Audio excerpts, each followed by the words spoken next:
hell do you do this to Chris Paul? Now, this is a future Hall of Famer who come there for the last year in his career. I don't give a damn what's going on with the team. They're trash right now. We understand that. They have the worst superstar in the sport in Kawhi Leonard, who is a talent when healthy, no doubt, but does nothing to promote his team nor the game of basketball. The absolute worst superstar that you could possibly have. And from what I've been told, the only person that really talks to him is CP3 because nobody else talks to him. Okay? Just leave him alone. That organization right now is a mess. It's a mess, okay? I know, and we know it ain't coaching because Ty Lue the coach. Ty Lue know what the hell he doing. Now, Jeff Van Gundy being there, we know Jeff Van Gundy knows the stuff with these old school, stuff like that. I get it. I have not spoken to CP3 yet, but you know I will, okay? I haven't spoken to a few of the Clippers. They know they'll be good. They know if I don't get a call from them, they'll be getting a call from me within the next 20. The Los Angeles Clippers have survived every kind of chaos a franchise can face. Drama, heartbreak, shattered hopes, endless rumors. But what happened late Tuesday night wasn't just another episode in that long history. It was a cold shock straight to the heart of the organization. The way the situation unfolded with Chris Paul felt harsher than anything the team had ever dealt with. It was as if the entire franchise cracked from the inside out. At 2:40 a.m.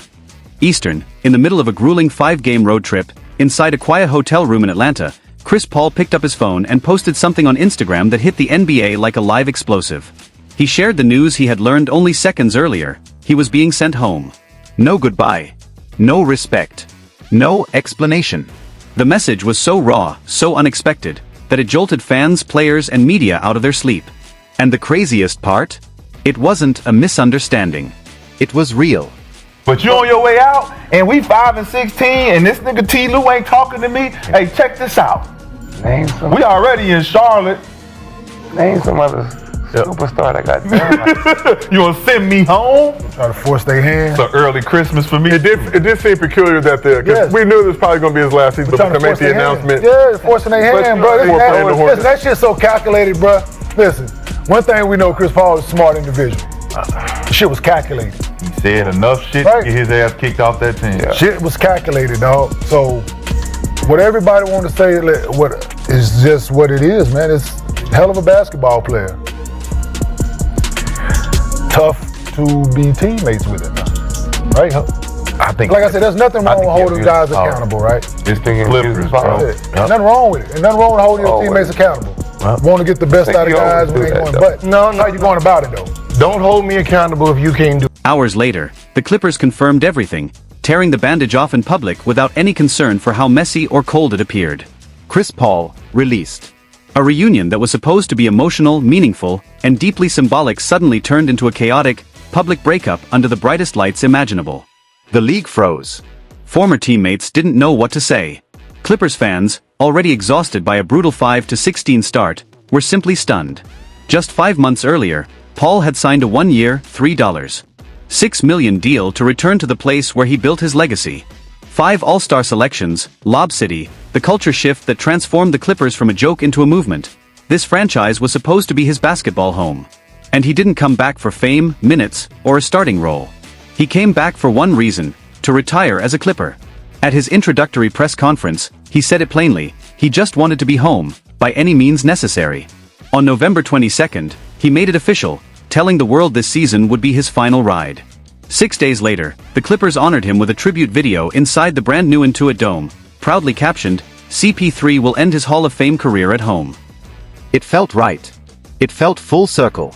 It felt like the ending everyone had waited for. But 4 nights later, home became the very place they sent him back to. It's kind of like a slap on the back on your way out type of thing. You know, I was present when Blake Griffin was traded. You know, my personal situation. This is a person that told me I can relax. I'm not getting traded. 15 minutes later, I was an Atlanta Hawk. And now we have this scenario. So, and you guys been working for me. This is going on year 3 now. I've held my tongue and not been critical of L. Frank because that's not really my style. And I didn't want to be the scorned ex-girlfriend. I didn't want to be that person. And so I never spoke about him in this manner. But when you do this to a guy, and I'm gonna keep harping on it, that 3 was going up in the rafters. That 3 was going up. And you do this to that guy? Like, okay, cool, he's talking shit. Okay, cool. He got a lot to say. Chris Paul has always had a lot to say. You know what you're signing up for when you sign Chris Paul. He's always had a lot to say. You know that. You know he's in a... Everything happened faster than anyone could even process it. One moment, Chris Paul was a celebrated legend receiving applause from thousands. The next, he was packing his bags at 3 a.m. Paul and the Clippers had been through ups and downs before, but nothing had ever hit this hard or this suddenly. The warmth was gone. The support was gone. All that remained was confusion and complete silence. According to reporting by ESPN's Shams Charania, this tension didn't appear out of nowhere. It had been simmering for weeks. Paul's leadership, the same leadership praised for nearly 2 decades, had suddenly started clashing with the team in ways no one expected. Reports even claimed that Tyronn Lue hadn't spoken to him in weeks, which is unbelievable given Paul's veteran status. Paul could feel the energy change around him. He heard the whispers that he was becoming a negative presence. Trying to fix the situation, he requested a meeting to clear the air and get everyone aligned again. But Lue didn't just postpone it, he refused outright. And for a franchise that had spent the season promoting Paul's return as a farewell tour for one of its biggest icons, that refusal said everything. The relationship wasn't just damaged, it was completely finished. Everyone in the NBA knows Chris Paul's personality: intense, demanding, sharp. He's a perfectionist and a leader who pushes people to reach levels they didn't know they had. None of that has ever been a secret, not to the Clippers, not to Lue, not to anyone who's ever shared a locker room with him. When the Clippers brought him back, they knew exactly who they were signing. What they didn't expect was that he would hold them to the same standard he's always lived by. Reports say Paul became even more vocal as the season spiraled into one of the worst starts the franchise has had in years. He pushed coaches to tighten things up, pushed management to make adjustments, and pushed teammates who looked lost on both ends of the floor. What the Clippers labeled disruptive, Paul likely viewed as real, necessary leadership. In his world, accountability is the engine of every successful team he's ever tried to build. But for a roster drowning in confusion, that same accountability suddenly felt unwelcome. You knew how he acted, you know what he brings to the table. So for you to like I said, treat him this way is very bad on the Clippers organization. I hope for Chris's sake it's not worse, but I hope for the Clippers organization that there's something more than just him being a distraction in the locker room where you can't have a conversation. Because this is not enough. This is not enough to send a 20-year vet, when most places, one of the best point guards in the history of our game, home. And when you guys are playing such bad basketball in the beginning of the... On Wednesday, Clippers president Lawrence Frank stood in front of reporters looking tense, stressed, and carefully measured as he fielded questions about Chris Paul, Tyronn Lue, and a season unraveling at full speed. He explained that Paul and the team had held a 3-hour meeting before CP3 was sent home, and he tried to defuse the situation by saying, "Chris has a very good leadership style." But he followed it with something far colder: "Some moves work, some don't." It sounded like he was trying to keep the entire franchise from breaking apart right there at the podium. Chris Paul, for his part, accepted the blame publicly, saying, "I own that," like a veteran who has been through real fire before. But the way the events played out told a very different story. He wasn't just released. He was pulled off the road trip without warning, sent home alone, and forced to break the news to the world through an Instagram post.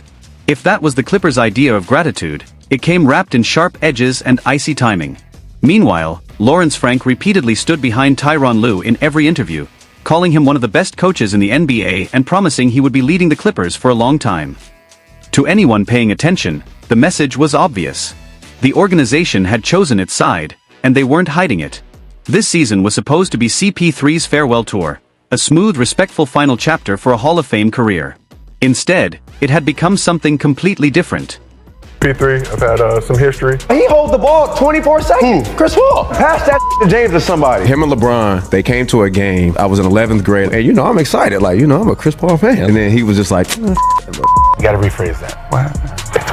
I'm just saying, it's not. You said with each other. I think only one. There was a lack of respect for Mr. No, I don't think Chris Paul seen it. I feel like Chris Paul is the last true point guard we'll ever have at that size. I know when I was growing up, we were taught how to be a point guard like Chris Paul. So he is definitely the definition of a true point guard, and he's done it for a long time. Everywhere he's went, he's won. Congratulations to him. We'll never see another small point guard at that size anymore, that down. Instead of giving Chris Paul the farewell he deserved, the Clippers turned the entire situation into a live demonstration of how quickly a franchise can slide into confusion and chaos. And Lou Williams didn't hold back when he spoke about it. According to him, the breaking point wasn't Paul's tone or intensity, it was the fact that CP3 publicly called out the front office. In other words, They didn't like the messenger, so they tried to erase the message. Across the league, former players, executives, and reporters were all echoing the same sentiment. The Clippers didn't need less accountability, they needed a whole lot more. But instead of addressing the problems, they pushed out the one person still demanding a standard.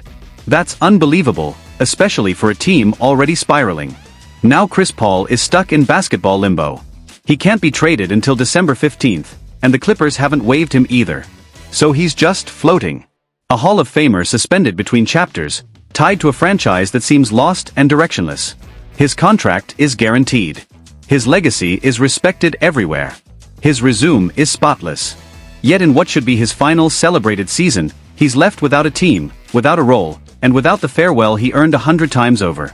Meanwhile, the Clippers keep stumbling. They're staring at a 2026 first-round pick they desperately need, but don't even own. It belongs to the Oklahoma City Thunder, a team built on the exact assets the Clippers gave up for Paul George. Now the franchise is left with a shaky present, a culture cracking in real time, and a future that looks rough on paper. And the one person who tried to speak up early, the one who called out the issues before the collapse, that's the same person they sent home at 3 a.m. Chris Paul never asked for a fairy tale goodbye. But he absolutely earned a respectful one, a real conversation, a handshake, some honesty, something with dignity. What he got instead was a lonely, silent send-off in the middle of the night.